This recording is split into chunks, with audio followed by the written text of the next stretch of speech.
Good morning future officers, welcome back to our YouTube channel current affairs 360। I hope कि आप सब अच्छा कर रहे होंगे और आपकी प्रिपरेशन एकदम धमाकेदार चल रही होगी। तो बिना किसी देरी के चलते हैं अपनी टॉप न्यूज की तरफ। आज की फर्स्ट न्यूज है, हमारा पहला क्वेश्चन स्क्रीन में। Question number 1. Who has been given the additional charge of the Union Ministry of Education following the resignation of Dharmendra Pradhan in July 2026? I hope आपको इसके बारे में जरूर पता होगा। ये क्वेश्चन क्या पूछ रहा है? धर्मेंद्र प्रधान का रेजिग्नेशन के बाद यूनियन मिनिस्ट्री ऑफ एजुकेशन का एडिशनल चार्ज किस मिनिस्टर को दिया गया है? The answer is Prahlad Joshi. Dharmendra Pradhan resigned as Union Education Minister on 25th July 2026. The resignation came after protests related to the NEET UG paper leak issue. The government quickly assigned the ministry of another senior minister. Prahlad Joshi receive the additional charge of the education minister. देखो, आपको जैसे कि पता ही होगा, जो protest हमारा चल रहा था उसके बाद जो है धर्मेंद्र प्रधान जी ने इस्तीफा दे दिया है एजुकेशन मिनिस्टर की पद से। और उसके बाद किसने इसका चार्ज संभाला है? प्रहलाद जोशी जी ने। ठीक है, उन्होंने नीट यूजी पेपर लीक को लेकर हुए जो स्टूडेंट्स के प्रोटेस्ट है उसके बाद इस्तीफा दे दिया। ठीक है, गवर्नमेंट ने तुरंत मिनिस्ट्री का काम रुकने ना देने के लिए एडिशनल चार्ज किसी और मिनिस्टर को देने का फैसला किया। ये एडिशनल चार्ज किसको मिला? प्रहलाद जोशी जी को दिया गया। ध्यान रहे, एडिशनल चार्ज का मतलब ये होता है कि मिनिस्ट्री अपने मिनिस्ट्री के साथ साथ कुछ टाइम के लिए दूसरी मिनिस्ट्री भी संभाल सकती है। ठीक, इसे बोलते हैं additional charge. Next question number 2. For what tenure has senior IAS officer Anurag Jain been appointed as the Chief Executive Officer CEO of NITI Aayog? Question क्या पूछ रहा है कि अनुराग जैन को नीति आयोग का सीईओ कितने साल के लिए अपॉइंट किया गया है? The answer is 2 years. NITI Aayog is India's top publicly policy think tank. The CEO manages the day-to-day functioning of Niti Aayog. Senior IAS officer Jain was appointed as the new CEO. He belongs to the 1988-89 batch 2 of the IAS officer. देखो, इसके थोड़ा सा points जो है वो हम देख लेते हैं कि क्या मतलब है इसका। देखो, नीति आयोग इंडिया का टॉप पॉलिसी जो है वो थिंक टैंक है। ठीक, जो गवर्नमेंट को डेवलपमेंट और प्लानिंग में एडवाइस देता है। ठीक, सीनियर आईएएस ऑफिसर जो अनुराग जैन है उनको नीति आयोग का नया सीईओ अपॉइंट किया गया है। वो 1989 बैच के आईएएस ऑफिसर हैं। ठीक, उनकी अपॉइंटमेंट क्या है? 2 साल के लिए की गई है। सीईओ नीति आयोग की डेली एडमिनिस्ट्रेशन और इम्प्लीमेंटेशन का काम देखती है। ठीक, next question number 3 under the proposed public examination prevention of unfair means amendment bill 2026, what is the maximum fine for institutional entities involved organized paper leak? I hope आपको इसका answer जरूर पता होगा क्योंकि ये बहुत ज्यादा मतलब चर्चा में है। ठीक, तो आपको समझ में आ गया होगा कि क्वेश्चन क्या पूछ रहा है। ये पूछ रहा है कि पब्लिक एग्जामिनेशन एमेंडमेंट जो बिल आया है 2026 उसके अकॉर्डिंग ऑर्गेनाइज्ड पेपर लीक में इन्वॉल्व जो भी इंस्टीट्यूशंस हैं उन पर मैक्सिमम कितना फाइन लग सकता है, ये पूछा जा रहा है। तो द आंसर इज 10 करोड़ का फाइन लग सकता है। The government wants to stop paper leaks in public examinations. The new amendment proposes a strict punishment for organized cheating. Institutional involved in paper leaks can face heavy penalties. देखो, government जो है वो paper leak को रोकने के लिए law को और भी ज्यादा स्ट्रिक्ट बना रही है। अगर कोई ऑर्गेनाइजेशन या कोई भी गैंग ऑर्गेनाइज पेपर लीक में पकड़ा जाता है तो उस पर बहुत ज्यादा बड़ा एक्शन लिया जाएगा। नए अमेंडमेंट बिल के अकॉर्डिंग मैक्सिमम 10 करोड़ तक का फाइन उसके ऊपर लग सकता है।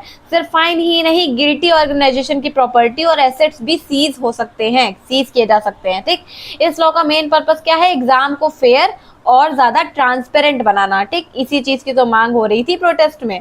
ठीक, next question number 4, which Indian sailing vessel recently completed the Samudra Pradakshina global navigation with an all women crew for the tri services? I hope आपको समझ में आ गया होगा इस क्वेश्चन में क्या पूछा जा रहा है। क्वेश्चन पूछा है कि कौन सा Indian sailing vessel all women tri services crew के साथ समुद्र प्रदर्शना वर्ल्ड व्योग कंप्लीट करके आया है। The answer is IASV Triveni. IASV Triveni completed a historic global sea walk. The mission was named Samudra Pradarshana. The crew consisted entirely of women officers. देखो जो IASV त्रिवेणी है, ठीक है, उसने समुद्र प्रदर्शना नाम की जो वर्ल्ड वॉग है उसे कंप्लीट किया है, ठीक है। इस मिशन में क्या था, आर्मी, नेवी, एयरफोर्स, इन सब की टोटल 9 वुमेन ऑफिसर्स जो थी वो शामिल थी, ठीक, 9 वुमेन ऑफिसर्स। इसलिए tri services all women crew mission भी इसको कहा जा रहा है, tri services all women crew mission, ठीक है। ये सफर जो था वो 314 दिन तक चला और पूरी दुनिया का समुद्री चक्कर लगाया गया है इसमें, ठीक। ये मिशन जो था वुमेन एम्पावरमेंट और इंडियन आर्म्ड फोर्स की कैपेबिलिटी का एक बड़ा एग्जाम्पल जो है वो दिखाता है, ठीक।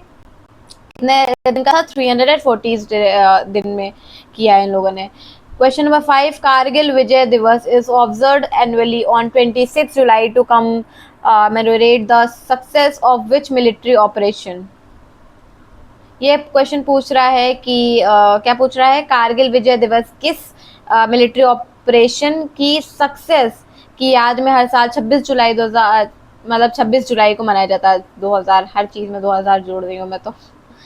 द आंसर इज ऑपरेशन विजय, की इसमें कारगिल विजय दिवस is observed every year on 26 July. It honours the bravery of Indian soldiers during Kargil war. देखो 26 जुलाई को हर साल क्या मनाया जाता है, कारगिल विजय दिवस मनाया जाता है, ठीक है। ये दिन 1999 के कारगिल वॉर जो हुआ था उसमें इंडिया की जीत की याद में मनाया जा रहा है, ठीक। इंडियन आर्मी ने पाकिस्तान के जो भी इंट्रूडर्स थे उनको कारगिल की ऊंचाई वाली पोस्ट जो थी वो वापस जीत ली थी। जो पाकिस्तान के इंट्रूडर्स से कारगिल की ऊंचाई वाली पोस्ट थी, मतलब जो भी बड़ी पोस्ट थी, उनको वापस जीत लिया था। इस पूरे मिलिट्री मिशन का नाम क्या था, ऑपरेशन विजय, ठीक। इस दिन हम अपने शहीद जो भी सोल्जर्स हैं उनकी ब्रेवरी और सेक्रीफाइस को और सैल्यूट करते हैं, ठीक है। उनको उनके लिए ये चीज़ जो है बनाया जाता है ये दिवस। Successfully recaptured important mountain peaks. The question number 6, the Rome Declaration for an Unarmed and Disarming Peace, signed in July 2026, primarily advocates for an international treaty to prevent. Question number 6 क्या पूछ रहा है, ये पूछ रहा है कि Rome declaration for an unarmed and disarming peace किस चीज को रोकने के लिए इंटरनेशनल ट्रीटी की बात कर रहा है, किस चीज को रोकने के लिए बात कर रहा है। The answer is autonomous AI system for accessing nuclear command. देखो इसका थोड़ा सा हम देख लेते हैं क्या है की पॉइंट्स में। जुलाई 2026 में रोम डिक्लेरेशन साइन की गई थी, ठीक, जिसका मेन एम दुनिया में पीस और न्यूक्लियर सेफ्टी को बढ़ावा देना था, ठीक। डिक्लेरेशन में कहा गया कि जो भी आर्टिफिशियल इंटेलिजेंस मतलब एआई है उसको न्यूक्लियर वेपन्स के कंट्रोल में यूज नहीं करना चाहिए, ठीक। अगर एआई को न्यूक्लियर लॉन्च का कंट्रोल मिल जाएगा तो गलत डिसीजन का भी रिस्क बढ़ सकता है, ठीक। तो एआई के पास जो भी इंसानों की तरह सोचने और एथिकल डिसीजन लेने की जो कैपेबिलिटी है वो नहीं होती है, वो एआई है, वो हम लोगों ने बनाया है।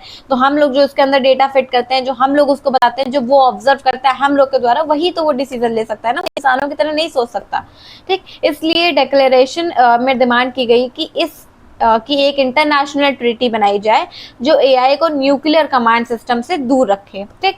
तो ये इसका पूरा एम था। It calls an international treaty to stop AI from accessing nuclear command system, ठीक। Next question, question number 7, which Indian city hosted the 16th BRICS मतलब BRICS health ministers meeting in July 2026। Question number 7 क्या पूछ रहा है, 16th BRICS health minister meeting किस Indian city में organise हुई थी। The answer is Chandigarh. India hosted the 16th BRICS Health Ministers meeting in July 2026. The meeting was held under India's BRICS chairship.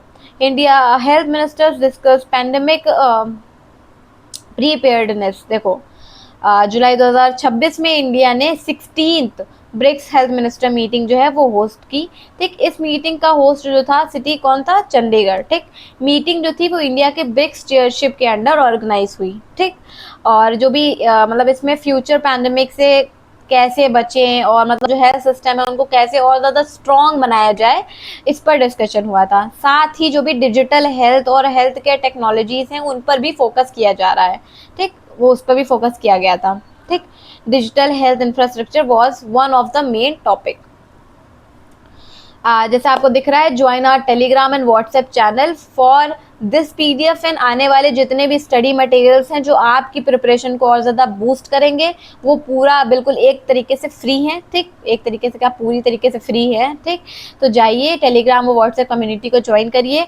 आपको daily class की notification, जो भी study materials है, ठीक है, इसकी पीडीएफ और एक और पीडीएफ जो होती है वो सुबह 6 बजे आ जाती है। पोल क्विजेस जो हैं आते रहते हैं, जिससे आप देख सकते हो कि आपको कितने करंट अफेयर्स याद हो रहे हैं, और जो भी करंट अफेयर्स के ब्लॉग्स हैं वो भी उसमें आते रहते हैं। तो जाओ उसको जाके अपना मतलब इसको ज्वाइन कर लो। टेलीग्राम के पास टेलीग्राम है वो टेलीग्राम, जिसके पास व्हाट्सएप वो व्हाट्सएप, ठीक।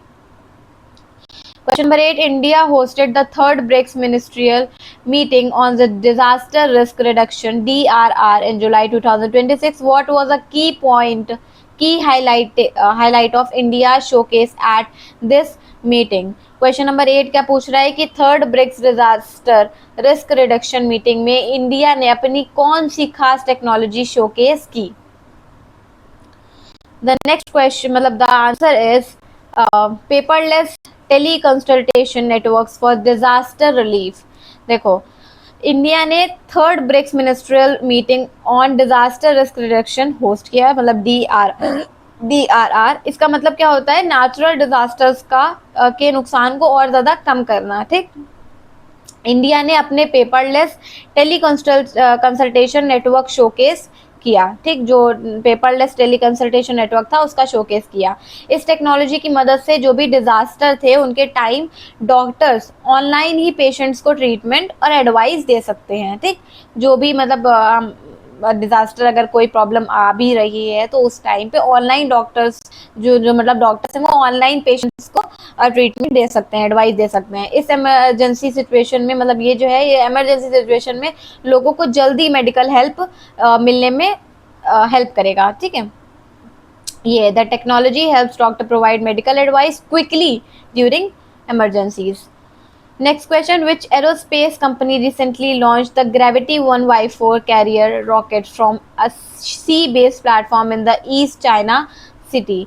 ये क्वेश्चन पूछ रहा है कि ग्रेविटी 1Y4 कैरियर रॉकेट को किस एरोस्पेस कंपनी ने लॉन्च किया? कौन सी ऐसी एरोस्पेस कंपनी है जिसने लॉन्च किया? तो answer is Orion space. Orion space is a private aerospace company from China, ठीक है। It launch the gravity 1Y4 carrier rocket and the launch took place from a sea based platform in the East China Sea, ठीक है। देखो थोड़ा सा देख लेते हैं इसके की पॉइंट्स को, हम हिंदी में समझ लेते हैं क्या है। जो ओरियन स्पेस है वो चाइना की एक प्राइवेट एरोस्पेस कंपनी है। इस कंपनी ने ग्रेविटी 1Y4 कैरियर रॉकेट जो है वो लॉन्च किया, ठीक। रॉकेट को ईस्ट चाइना सी में एक सी बेस्ड प्लेटफॉर्म से लॉन्च किया गया था, ठीक। इस मिशन में रॉकेट ने 9 सैटेलाइट्स को सक्सेसफुली ऑर्बिट में पहुंचाया, 9 सैटेलाइट्स को, ठीक। सी बेस्ड लॉन्च से रॉकेट को लॉन्च करना और भी ज़्यादा फ्लेक्सिबल और एफिशिएंट जो है वो हो जाता है, ठीक। इसका नाम क्या था? Orion space. ये कौन है? चाइना की एक प्राइवेट एरोस्पेस कंपनी है, याद रखना, ठीक। Next question, question number 10. What is the revised base year for the updated index of core industries ICI series released by the government in July 2026? You have 4 options. Comment down your answer. ये question क्या पूछ रहा है कि government ने नए index of core industries मतलब ICI के बेस ईयर क्या रखा है? ICI का बेस ईयर क्या रखा है? The answer is 2022 to 23. The index of core industries ICI measure the performance of India's key infrastructure sectors. The government updates the base year to reflect the latest economic condition. देखो जो India index of core industries है ICI, India के 8 मतलब अब जो है वो 9 है मेजर इंडस्ट्रीज की ग्रोथ को मेजर करता है, ठीक। गवर्नमेंट कुछ सालों बाद इसका बेस ईयर अपडेट करती है, ठीक, ताकि जो लेटेस्ट इकोनॉमी है उसको बेटर रिफ्लेक्ट किया जा सके, जो भी लेटेस्ट इकोनॉमी चल रही है। पहला इसका बेस ईयर क्या था? 2011 से 12 था। अब इसका नया बेस ईयर क्या कर दिया है? 2022 से 23 कर दिया गया है, ठीक। इससे इंडस्ट्रियल जो ग्रोथ होती है उसका डेटा और ज़्यादा एक्यूरेट और अपडेटेड मिलेगा हमें, ठीक। बेस ईयर क्या कर दिया है कि 2022 से 23 कर दिया गया है, पहले क्या था 2011 से 12, The answer is the question number 11. Which industry has been added as the ninth sector in the newly revised Index of Core Industries ICI series? You have four options. Comment down your answer. क्या question पूछ रहा है? Revise index of core industries मतलब ICI में ninth core sector के रूप में किस इंडस्ट्री को ऐड किया गया है? कौन सी ऐसी इंडस्ट्री है जिसको ऐड किया गया है? The answer is iron core. The index of core industries now include the 9 core sectors. Iron core has been added as the new core industry. देखो गवर्नमेंट ने इंडेक्स ऑफ कोर इंडस्ट्री मतलब ICI को update किया है और उसमें किसको जोड़ा है? 8th core industries. मतलब पहले इसमें क्या था? इंडेक्स में 8 कोर इंडस्ट्रीज थी, लेकिन अब एक और इंडस्ट्री को ऐड कर दिया गया। वो कौन सी कंपनी है, मतलब वो कौन सी इंडस्ट्री है? Iron core. नई 9th कोर इंडस्ट्री जो है वो आयरन कोर, उसको बना दिया गया है। आयरन कोर से ही स्टील बनता है, ठीक। आयरन ओर जो है उससे स्टील बनता है और जो स्टील है उसका use buildings, bridge, railways, industries इन सब में होता है, ठीक। इस वजह से जो आयरन ओर है उसको इंडिया की इकोनॉमी के लिए बहुत ज़्यादा इम्पोर्टेंट मानकर कोर सेक्टर में इंक्लूड कर दिया गया है, ठीक। Including iron ore makes the index more representative of India's economy. Question number 12. Which state secured the top position in Niti Aayog's first ever investment friendliness index 2026 among major states? ये question क्या पूछ रहा है बताओ? आपके पास चार option है, answer करो। ये क्वेश्चन पूछ रहा है कि नीति आयोग के पहले इन्वेस्टमेंट फ्रेंडलीनेस इंडेक्स 2026 में मेजर स्टेट्स में कौन सा स्टेट फर्स्ट रैंक पर रहा? कौन सा ऐसा स्टेट था जो फर्स्ट रैंक में रहा, ये पूछ रहा है। तो बताओ इसका आंसर क्या होगा?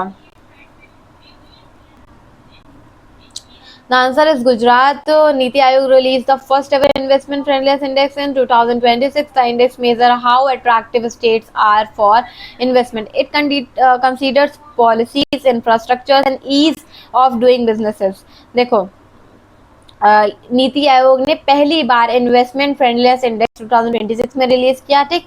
इस इंडेक्स में देखा गया है कि किस स्टेट में इन्वेस्टमेंट करना सबसे ज्यादा आसान और फायदेमंद है, ठीक। रैंकिंग बनाने के लिए policies, infrastructure and ease of doing business को देखा गया है, ठीक। गुजरात ने सबसे अच्छा स्कोर करके फर्स्ट पोजीशन हासिल की, ठीक। जिस स्टेट में इन्वेस्टमेंट ज्यादा होता है वहाँ इंडस्ट्रीज और जो भी एम्प्लॉयमेंट्स होती हैं उनकी अपॉर्चुनिटीज भी बढ़ती नजर आती हैं, बढ़ती हैं, ठीक। तो जो हमारा गुजरात है उसने क्या किया है? फर्स्ट पोजीशन हासिल की है सबसे अच्छा स्कोर दिखाकर। A better investment climate helps create jobs and economic growth. Question number 13. India's project Kusha which recently conducted its maiden first flight is related to the development of which system? ये question क्या पूछ रहा है कि project कुशा किस defence system के development से related है? The answer is long range surface to air missile. Project Kusha is indigenous defense project of India. देखो जो प्रोजेक्ट कुशा है वो इंडिया के एक इंडिजिनियस डिफेंस प्रोजेक्ट है, ठीक। इसका पर्पस इंडिया की एयर डिफेंस सिस्टम को और ज़्यादा स्ट्रॉन्ग बनाना है, ठीक। ये सिस्टम एनिमी के एयरक्राफ्ट, ड्रोन, मिसाइल्स इन सबको हवा में ही डिस्ट्रॉय मतलब कर सकता है। जितने भी एयरक्राफ्ट हैं, ड्रोन्स हैं, मिसाइल्स हैं, इन सबको हवा में ही डिस्ट्रॉय कर सकता है। इससे इंडिया की सिक्योरिटी जो है वो और ज़्यादा स्ट्रॉन्ग हो जाएगी। इस प्रोजेक्ट का असर रशिया के S-400 एयर डिफेंस सिस्टम के इंडियन वर्जन भी कहा जाता है। इस प्रोजेक्ट को अक्सर मतलब ज़्यादातर हम बोलते हैं रशिया के जो S-400 एयर डिफेंस सिस्टम है उसको इंडियन वर्जन अगर हम बोलें, मतलब जो भी रशिया का S-400 एयर डिफेंस सिस्टम है उसको ही मतलब हम उसी का इंडियन वर्जन हम बोल रहे हैं इसको, ठीक है। ये जो प्रोजेक्ट कुशा है उसको हम उससे ऐड कर रहे हैं, मतलब उससे क्या कहते हैं, हम एक तरीके से बोल रहे हैं कि वो उसका इंडियन वर्जन है, ठीक। It recently completed its maiden flight test successfully. देखो India's answer to the Russian S-400 air defense system. Question number 14 regarding the project Kusha LRSAM system, which variant is designed for an extended engagement range of up to 350 to 400 kilometre. ये question क्या पूछ रहा है? Project कुशा ने के किस missile variant की range 350 से 400 किलोमीटर तक है? तो the answer is M3 variant.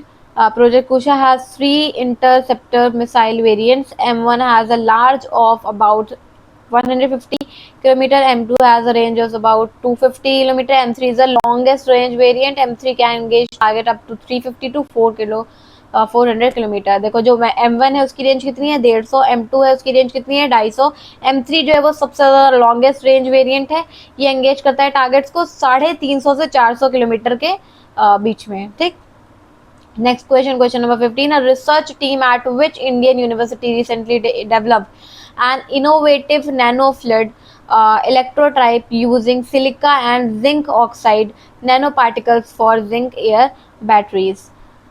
Indian university के रिसर्चर्स ने जिंक एयर बैटरीज के लिए नया नैनोफ्लूइड इलेक्ट्रोटाइप डेवलप किया है. कौन सा ऐसा इंडियन यूनिवर्सिटी है उसके रिसर्चर्स ने इलेक्ट्रोटाइप डेवलप किया है, बताओ. The answer is Shastra University. Researchers at Shastra University developed a new nanofluid electrotype. The electrotype uses silica and zinc oxide nanoparticles. देखो शस्त्र यूनिवर्सिटी के रिसर्चर्स ने एक नए नैनोफ्लूइड इलेक्ट्रोटाइप डेवलप किया. इसमें सिलिका और जिंक ऑक्साइड नैनो पार्टिकल्स का यूज जो है वो किया गया है. ठीक. ये टेक्नोलॉजी जिंक एयर बैटरीज की परफॉर्मेंस और स्टेबिलिटी इन सबको इम्प्रूव करती है. इससे बैटरी ज़्यादा एफिशिएंट और लॉन्ग लास्टिंग बन सकती हैं. ठीक.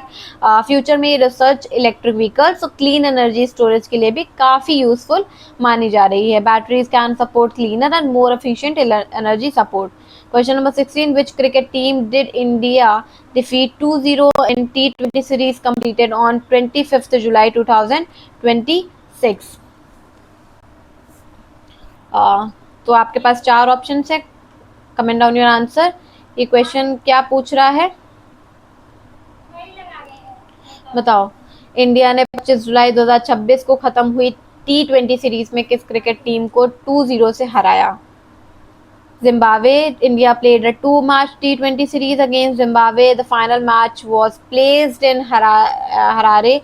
India won the second T20 by 90 runs. With this history, India won the series 2-0. देखो इंडिया ने जिम्बाब्वे के खिलाफ 2 मैच T20 सीरीज की जो है वो खेली थी और इंडिया ने जो मैच है वो 90 रन से जीत लिया. इस जीत के साथ इंडिया ने पूरी सीरीज 2-0 से अपना जो है वो नाम बना लिया है. ठीक है. जो भी 2-0 सीरीज है उसको अपने नाम कर लिया है. ठीक.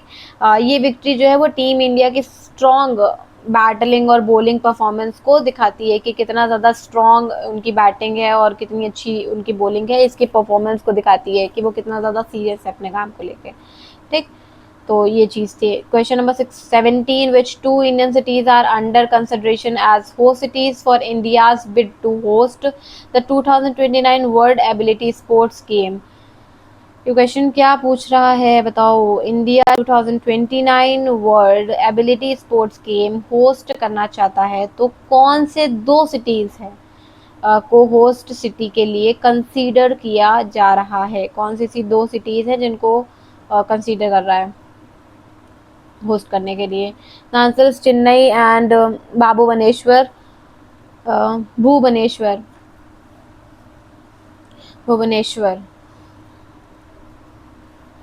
ठीक है. तो India's plans to bid for hosting the 2029 world ability sports game.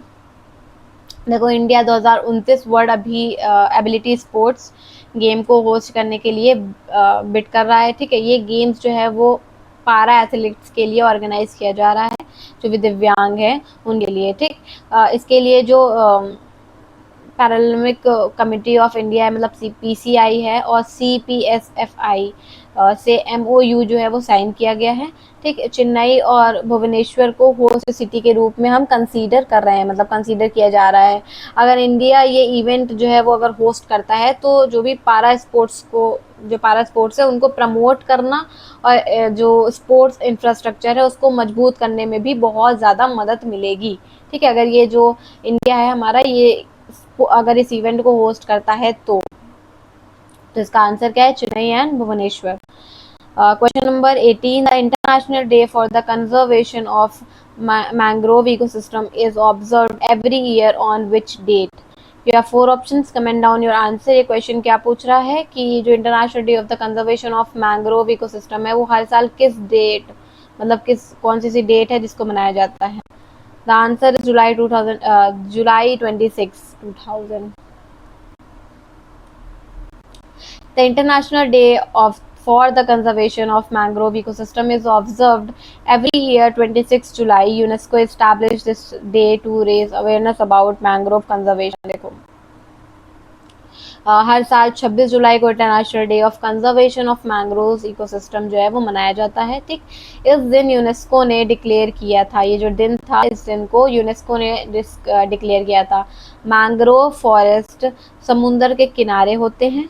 ठीक, कोस्टल एरियाज को साइक्लोन, फ्लड और जो भी कोस्टल इरोजन है उससे बचाते हैं। ठीक, ये बहुत सारे फिश, बर्ड्स, मैरीन एनिमल्स का नेचुरल हैबिटेट होते हैं। ठीक, ये जो भी फिश, बर्ड्स और मैरीन एलिमेंट्स है उन सब का नेचुरल हैबिटेट होते हैं। मैंग्रोव जो भी मैंग्रोव्स है उसको ब्लू कार्बन इकोसिस्टम भी कहा जाता है। और क्यों कहा जाता है? क्योंकि ये बहुत ज़्यादा कार्बन अब्जॉर्ब और स्टोर कर सकते हैं। ठीक, इनकी क्षमता है कि वो बहुत ज़्यादा कार्बन अब्जॉर्ब करते हैं और स्टोर कर सकते हैं। Mangrove are important blue carbon ecosystem because they store large amount of carbon. Next question, question number 19. According to a study published in Nature Food in July 2026, India's irrigated paddy fields release approximately how much methane annually?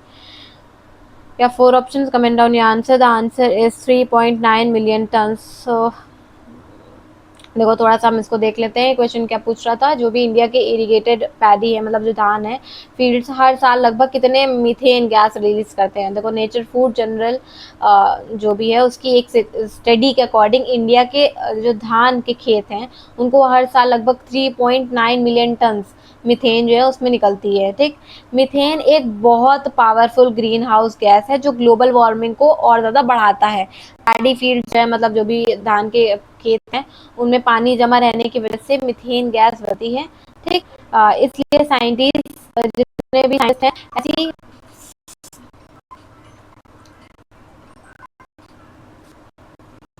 जितने भी scientist है ऐसी farming techniques पर काम कर रहे हैं जिससे मीथेन जो भी है एमिशन किया जा सके, काम किया जा सके। ठीक, reduce किया जा सके methane emission while maintaining rice production. Question number 20. The Forest Department of which state recently sought permission to fell mature sul tree due to severe epidemic of sul heartwood borer infestation? ये question क्या पूछ रहा है? जो state के forest department ने सल heartwood borer जो है उसके अटैक की वजह से मेजर सल ट्रीज को काटने की परमिशन मांगी है। किस स्टेट ने मांगी है ये पूछ रहा है। कौन सा स्टेट है जिसने जो भी ट्रीज हैं ये सल हर्टवुड बोरर उन ट्रीज को काटने की परमिशन किस देश ने मांगी है, किस स्टेट ने मांगी है, sorry. The answer is Madhya Pradesh. Madhya Pradesh has reported a severe outbreak of the sul heartwood borer. This beetle attacks mature sul trees from the inside. देखो जो मध्य प्रदेश है उसने जो मध्य प्रदेश के दिंडोरी डिस्ट्रिक्ट में सल हर्टवुड बोरर नाम के जो बेटल हैं उसमें बहुत सारे सल ट्रीज को इन्फेक्ट कर दिया है। ठीक है, ये कीड़े जो होते हैं वो ट्री के अंदर घुसकर उसकी लकड़ी को धीरे धीरे खराब कर देते हैं। ठीक, इन्फेक्शन को दूसरे पेड़ों तक फैलाने के से रोकने के लिए फॉरेस्ट डिपार्टमेंट जो है वो लगभग 1.5 लाख मेजर सल ट्रीज को काटने की परमिशन मांगी है उन्होंने। ठीक है, ये कदम जो है फॉरेस्ट को, जितने भी हमारे फॉरेस्ट हैं उनको और ज़्यादा नुकसान ना पहुँचे उनको से बचाने के लिए उठाया जा रहा है। सल ट्री इंडिया के सबसे इम्पॉर्टेंट टिम्बर ट्रीज में से एक माना जाता है और फॉरेस्ट इकोसिस्टम के लिए बहुत ज़्यादा ज़रूरी होता है। ठीक, sal trees are valuable timber trees play a important role maintaining forest ecosystem.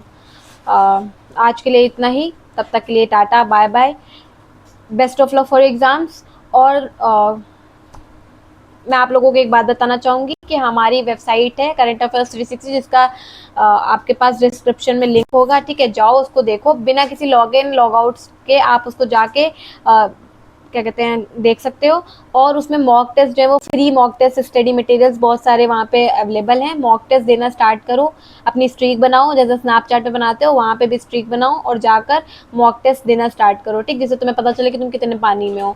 और वहाँ पे एक ई बुक्स का सेक्शन है, उसको भी जाके देखो। बहुत सारी क्या कहते हैं अलग अलग सब्जेक्ट्स की बुक्स जो है वहाँ पे अवेलेबल हैं, जैसे हिस्ट्री, पॉलिटिकल साइंस, सिविक्स, बहुत सारी अलग अलग मतलब टाइप की स्टडी मटेरियल जो है वहाँ पे अवेलेबल हैं, सिर्फ और सिर्फ 25 रुपये में, ठीक। पूरी पूरी ई बुक आपको 25 रुपये में मिल रही है, 25 रुपये में कुछ नहीं मिलता है। और मंथली करंट अफेयर्स की पीडीएफ, बहुत सारे बच्चे ऐसे होते हैं जो रोज तो पीडीएफ पढ़ लेते हैं, लेकिन उनको मंथ का पीडीएफ जो होता है वो चाहिए होता है, जिससे वो रिवाइज कर सके उस पीडीएफ को। तो उसके लिए भी मंथली करंट अफेयर्स की पीडीएफ सिर्फ और सिर्फ 9 रुपये में अवेलेबल है। 9 रुपये में पूरी मंथ की पीडीएफ आप रिवाइज कर सकते हो आराम से, ठीक है। जाओ उसको देखो, टेस्ट देना जरूर स्टार्ट करो, mock test which is very important, ठीक है। आपकी जो जर्नी है उसमें बहुत ज़्यादा अच्छा रोल प्ले करेगा, ठीक है। Best of luck for exams. तब तक के लिए टाटा बाय बाय, फिर मिलते हैं नेक्स्ट वीडियो में।